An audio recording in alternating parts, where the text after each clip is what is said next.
the Bank of Canada. Well, a specific bank in Canada formally won't allow you to do anything in crypto, but I guess they're buying the Bitcoin ETFs.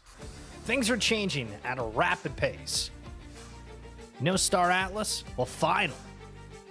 Games coming near, same with Gilded Guardians. The world release coming up, Wolf Game. Back alive as well. If this is your first time tuning in, welcome to XFeed. We talk everything Web3 NFT related. A CryptoPunk with 0 trades going for almost $1 million US, not Canadian. It's a bit more than that. Who has had the biggest fumble in Web3? We're going off that off the rip. Holy sweet guacamole. Thank you for tuning in. Let's get to it. Okay. So, first off, on the timeline here, yo, M. Dolly coming through with a fat 21 months. Holy sheesh. Kappa, true. Yeah, thank you so much for that 21 months. You're crazy, bro.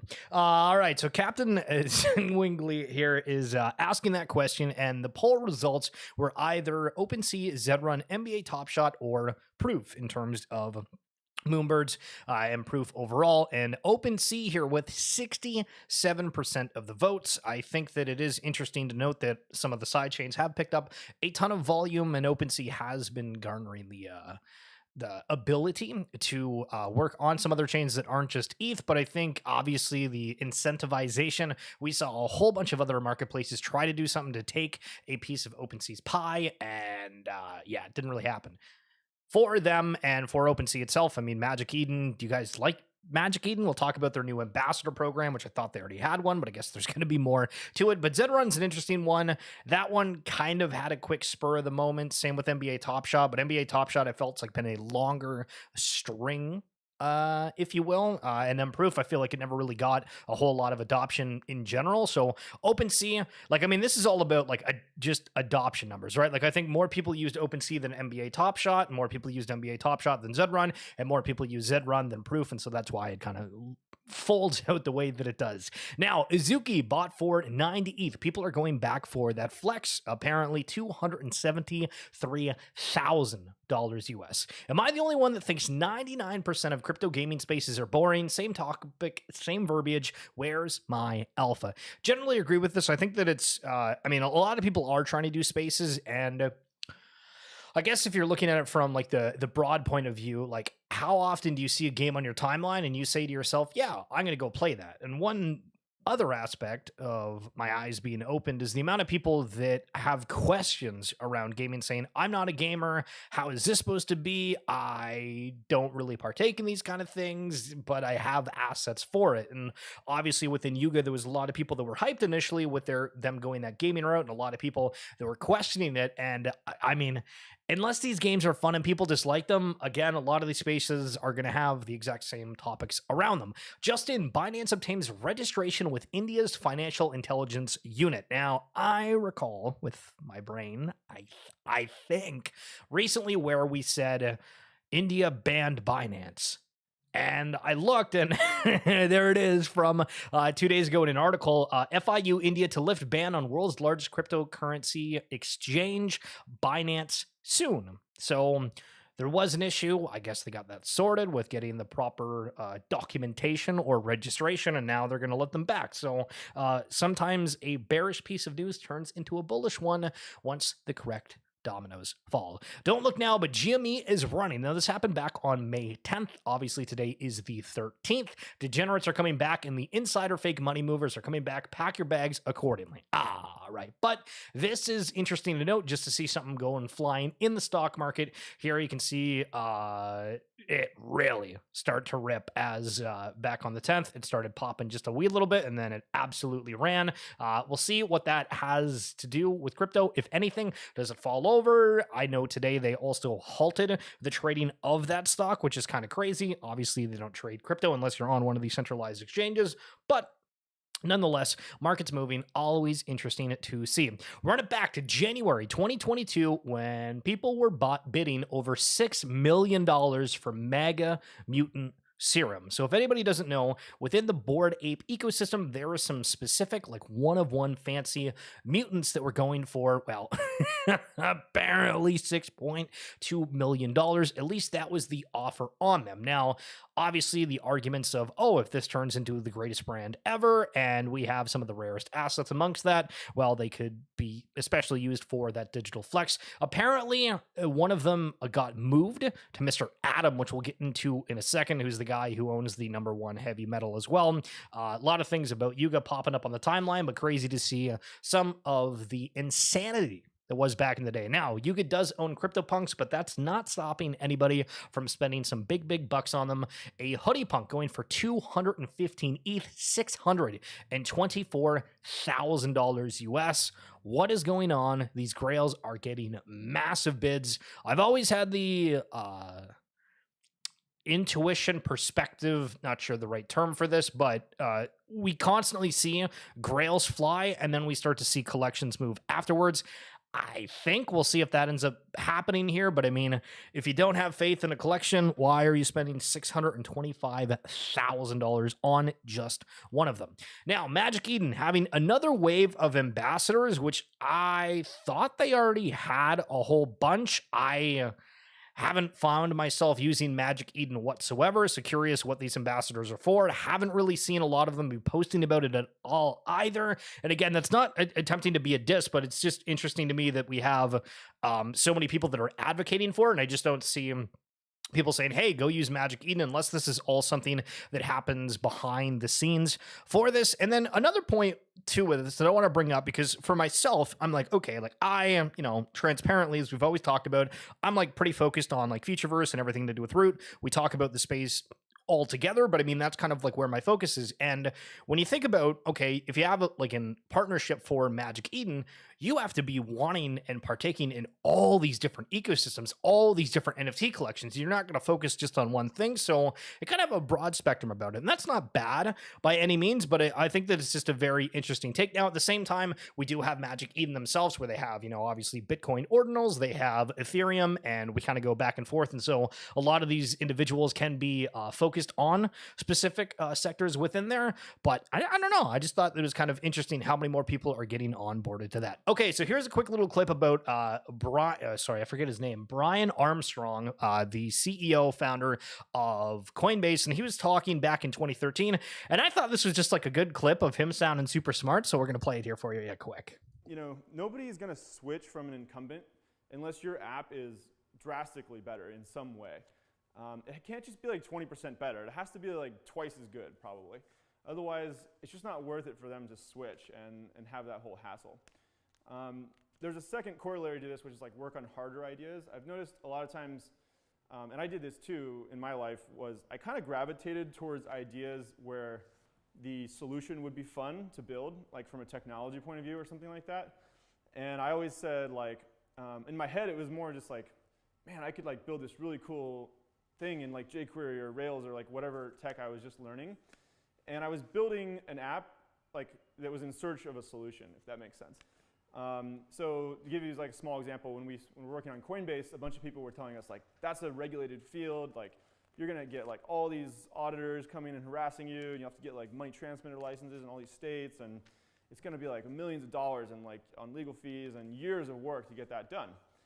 And like, yes, that's the whole point. I mean, that's how you build a defensible business, is like you do something that's really shitty and hard that like nobody else wants to do, right? So if your idea is kind of simple and you feel like you could, there's always a V1 that's like the minimum viable product. But if like the ultimate idea is a little bit too easy, like it's not defensible and it's not worth anything. It's not worth money if you're not solving a hard problem. So yeah, listen, that guy's a genius. Sounds fantastic. Now, you guys remember when we used to buy NFT merchandise? Holy smoke! So there was a collab a while ago between Bored Apes, Pixel Vault, Adidas, and G Money. Apparently, these are starting to pop up at different I guess we call them like secondhand stores or like donation stores for things. And it's just like, holy moly. Remember when we were all FOMOing over things? So within the VFriends community, they do this thing called like Treasure Island And within this, they also have a treasure chest that I guess within the book games, if you had a certain collection of them where it was you needed a certain set of things, you could get like a free V-friend, or I mean, I think they even gave away like a Bored Ape at it. And I guess somebody found out how to find the info of like what was going to win for that, and so somebody kind of beat them to the punch, and VFriends make an announcement saying we're just going to let the person who found this loophole keep the prize. And it was interesting seeing the responses, but I just thought that was kind of interesting and hasn't really gotten much traction on my timeline regarding VFriends. Now, a lot of collections companies, protocols, what have you, are trying to do everything that is simple for individuals and other companies to onboard into the Web3 side of things. So HighChain here saying, introducing HighPlay, the ultimate Web3 integration solution for game and app developers. Built on the robust HighChain games, HighPlay is your go-to platform, creating seamless and immersive player experiences across all platforms, be it web, mobile, desktop, or console. So they just break down all the ease of access, if you will. And it's just, I don't know. I think it's just funny that there's so many different collections right now, protocols, blockchains, that are tackling the same thing. It is going to take a miracle to get a mass amount of users, whether it be IP, people jumping on board because a certain game is super fun, but there is a massive amount of competition right now. Yo, Buffalo Space, what's going on, dude? Where's your fantasy top card? I saw somebody today that was absolutely raging on the timeline about how they were selected, and they were like, I don't care. I'm not posting. You guys can all suck it, basically, TLDR. And I was like, wow, this person gets a little bit of recognition for being somebody in the space and just shouts on everybody. Crazy. Bullish announcements is my favorite in the crypto industry, and gaming is no different. Independent journalist at Blockchain Gaming MG with 6+ years of blockchain gaming experience estimates 10% of the games announced on IMX are somewhat well-funded. 164 games simply don't exist. Now, I don't really want to FUD IMX much. We might get into it a little bit, but it is crazy that they have all these games, and I still don't see anybody playing them. And it feels like it's just them saying, hey, we have all these games, and it's about putting these numbers out for anybody that's new looking at the space that can show these decks, that can brag about having all of these things. Again, I think that there are some fun ones out there. Again, as I've said, I've played Gods Unchained, Guild of Guardians I was into a fair bit at the beginning of things, but it's just weird the way that they are advertising things.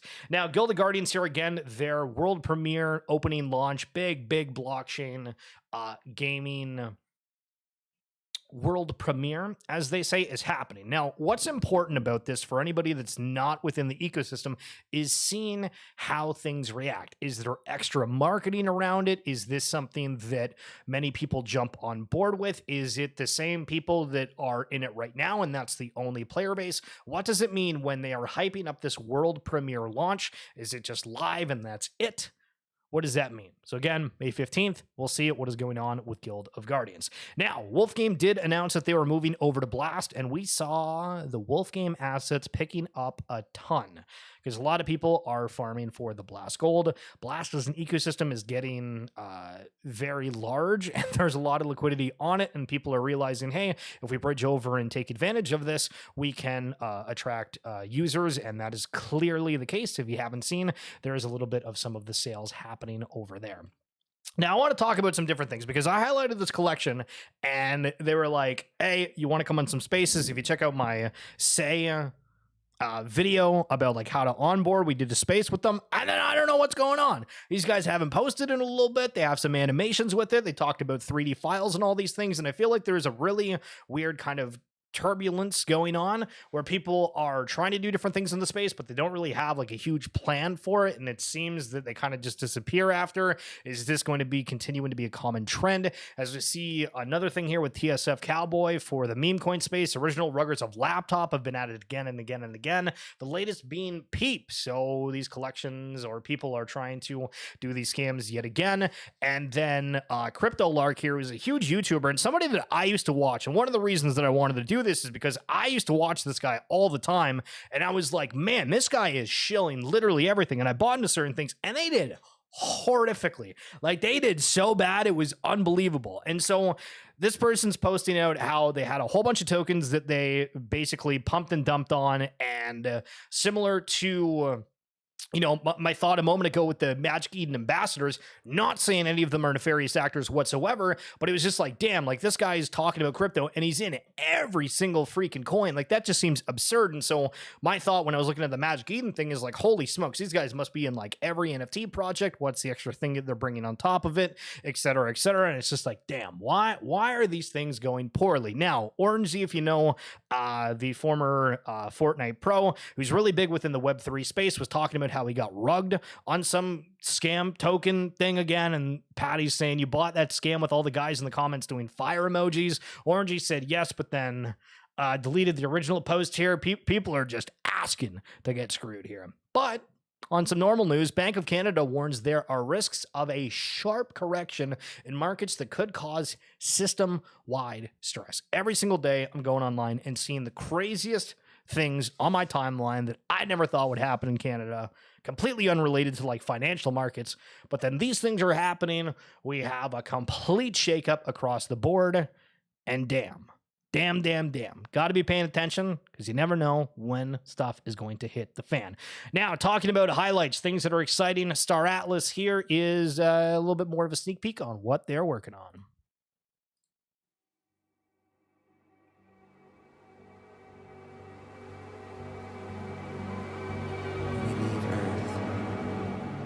What will remain?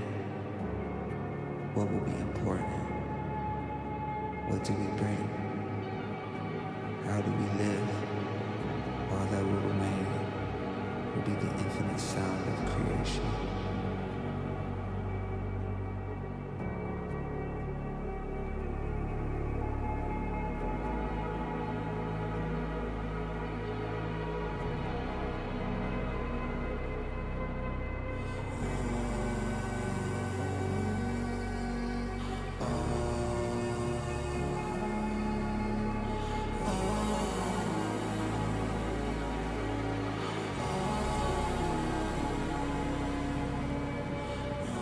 Okay, so quick little video there. Again, kind of just a walk around. I think it looks pretty sweet. Yeah, I guess not a whole lot extra to that, but you're home in Star Atlas. Enjoy a sneak peek at the progress made on the ONI Central Space Station. So the way that Star Atlas is working, from my understanding, is like there's 3 factions, similar if you think of like World of Warcraft with the Alliance and the Horde, and this is like the ONI faction in quotes area for that. So if you pick that faction, there you go.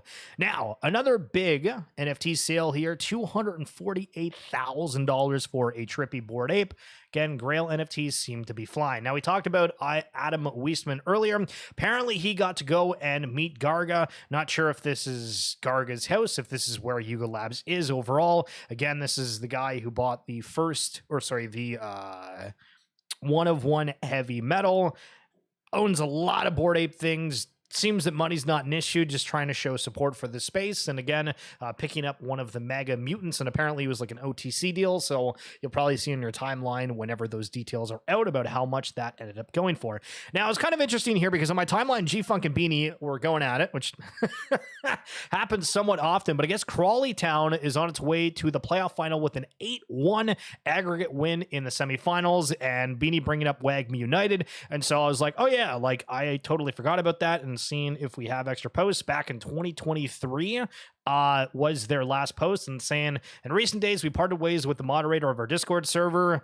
I mean, that's like the last update, so I have no idea what the hell's going on with WAGMI United, but it was I thought a really cool idea in its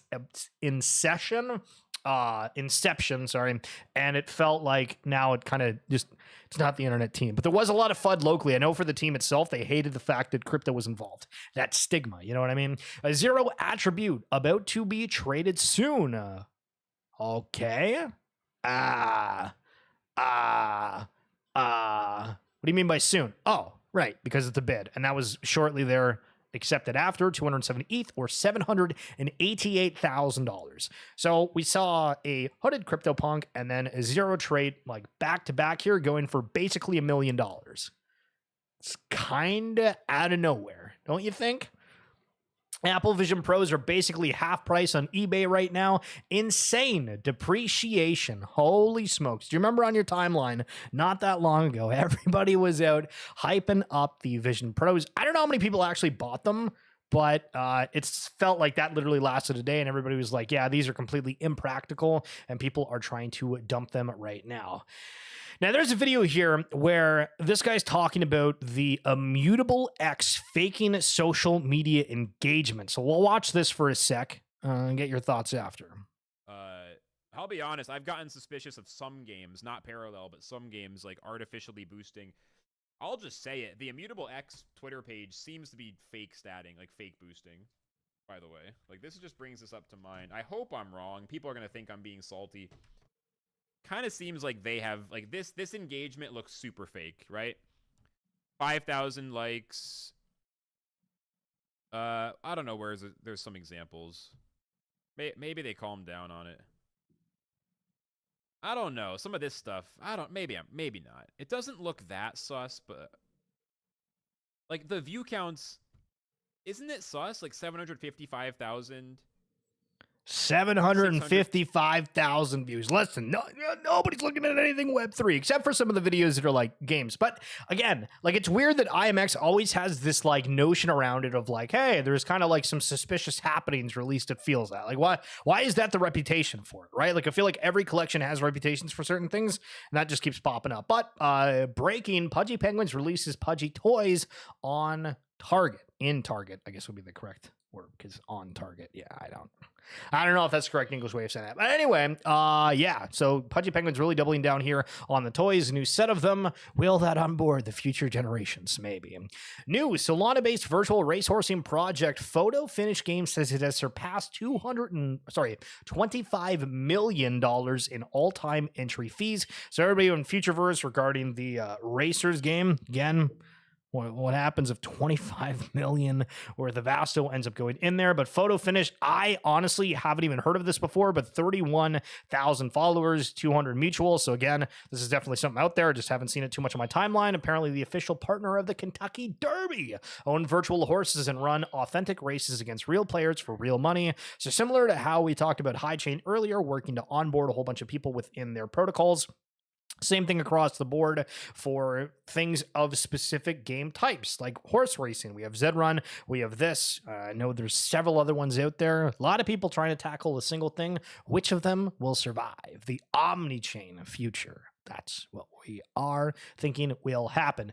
Now, for the Root Network, looks like we are going to be getting the Tradeverse soon. New marketplace. A lot of people will have an issue with Mark. Again, this is basically the OpenSea or Magic Eden for the Root Network, because none of them accept Root NFTs right now. But the design of this, I think, looks really, really sweet. Okay, so there was just a random post here about somebody like regretting selling Ronin, buying Cyberkongs, yada yada, and that's irrelevant. That is what it is. But back in 2021, to show how insane the hype was, at one point, Cyberkongs, we've highlighted this before, were making over $100 a day per token that you got. And you got 10 tokens a day holding a Genesis Cyberkong. So at a point, you were legitimately making $1,000 a day. They were selling for over $500,000. So when we make the conversational points about, hey, when you look at NFTs, you obviously have like CryptoPunks where it's based off of the art, the provenance, whatever narrative you want to put it. But then there's other ones where it is the token yield. This is an example of how absolutely crazy it can get. Now, if this photo loads, this was back at NFT NYC in the first year that I went. Yo, listen, I was in New York. We had a satchel rocking here. Look at that. Hell yeah, bro.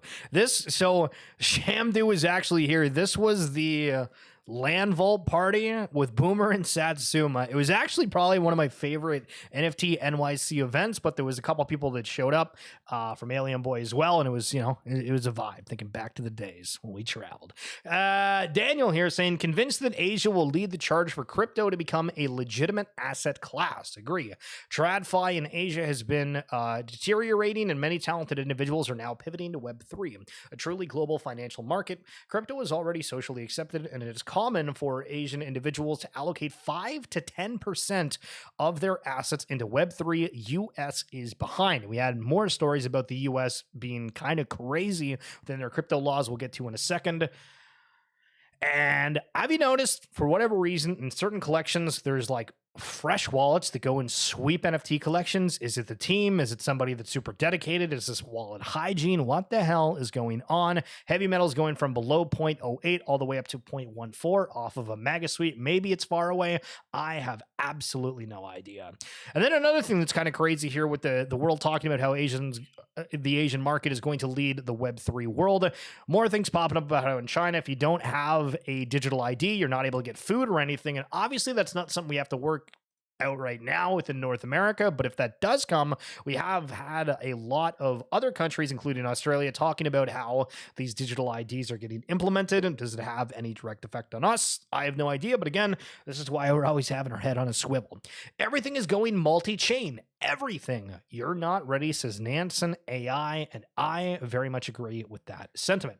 Justin, Bank of Montreal, Canada's 4th largest bank, discloses spot Bitcoin ETF holdings. Kind of cool. Close to home on this one. Whenever we see Canada in the headlines, I'm always, looking, oh, that's kind of interesting. You guys are suddenly bullish on things that I've been for a while. Holy smokes.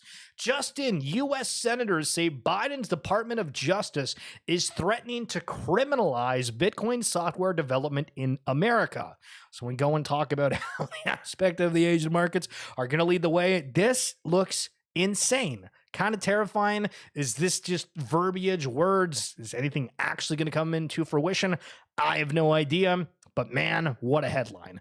Launching the Futureverse X Denari Tokenomics Accelerator backed by Red Beer VC with a $100,000 investment. Now, nothing super crazy within there, but they're seeking pioneers in AI, AR, GameFi, and SocialFi ready to build on the root network using Futureverse's modular development toolkit. So, final thing to end off today. Looks like more things are cooking over within the Futureverse sector. That's going to be it for this edition of XFeed. I appreciate you guys tuning in today. Hopefully you had a fantastic weekend and an even better rest of your day. Buffalo Space, thanks so much for popping by. And the one and only M. Tolly, thank you for the 21th.